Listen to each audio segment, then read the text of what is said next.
Russia. I'm joined now by someone who was on that call, co-chair of the Congressional Ukraine Caucus, Democratic Congressman Mike QUigley.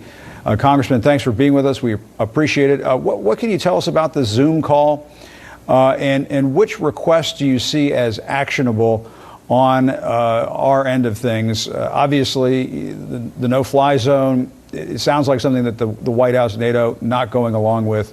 But are there options short of that that could be considered? Yeah, let me begin by the impressions when you got on a call like that. Unprecedented, historic, powerful.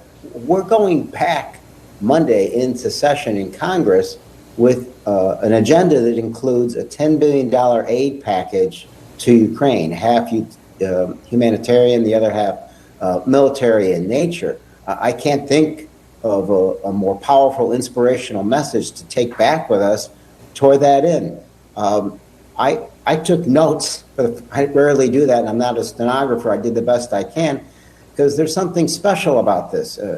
You try to think of something comparable. It's Churchill during the Blitz, but clearly President Zelensky's at even greater risk. He was so calm and thoughtful. And to your point, I don't think he was just making the case for Ukraine and its people, a sovereign democratic country being invaded by a tyrant. I think he was, without saying it, reminding us why we formed NATO in the first place. All of our discussions are prefaced by what you're hearing, that they're not a NATO country, but they are going through, and they represent exactly the spirit of why we formed NATO. So there's still options on the table, and I think he gave us a good how-to process to resolve that. And I know it can be tricky getting into specifics, but are there any specific options that emerged during that conversation that could be doable? Look, he's talking about what I guess military people have known since the Second World War. Air superiority is critical. And as you said, he's asking for help in the air. And if we're not going to do a no-fly zone, then we're talking about planes. It was discussed earlier in the week and didn't come to fruition, but it should. So if it's not planes, it's got to be drones. I think continued support of other basic military needs are going to be important as well. And Zelenskyy also wants a ban on Russian oil imports. Do you think that's going to happen?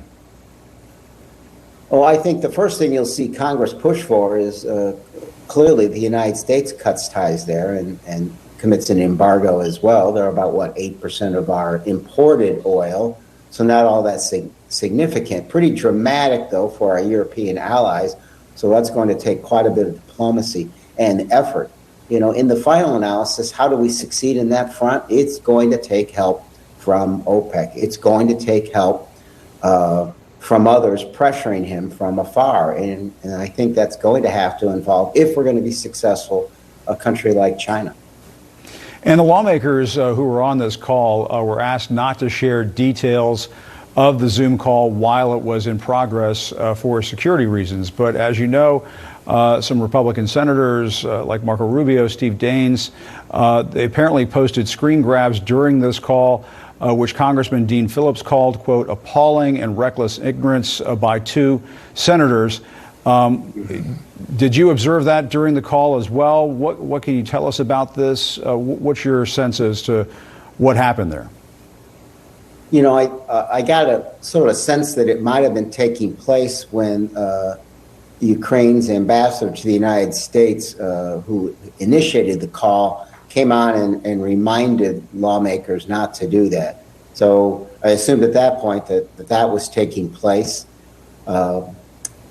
You know, at this point in time. Like the ambassador noticed that there were tweets happening and said at that point, please don't tweet during the call? Or? Well, you know, I think the U.S. ambassador made it clear, you know, please don't talk about or communicate what's happening while this call for security reasons. And they left it at that. Look, at this point in time, you just hope that no damage was done. And we have a mission to do. The landscape is changing behind us, and we move on despite unfortunate behavior. All right. Congressman Mike QUigley, thanks very much for your time. We appreciate it. Thank you. Anytime. All right. Coming up, Israeli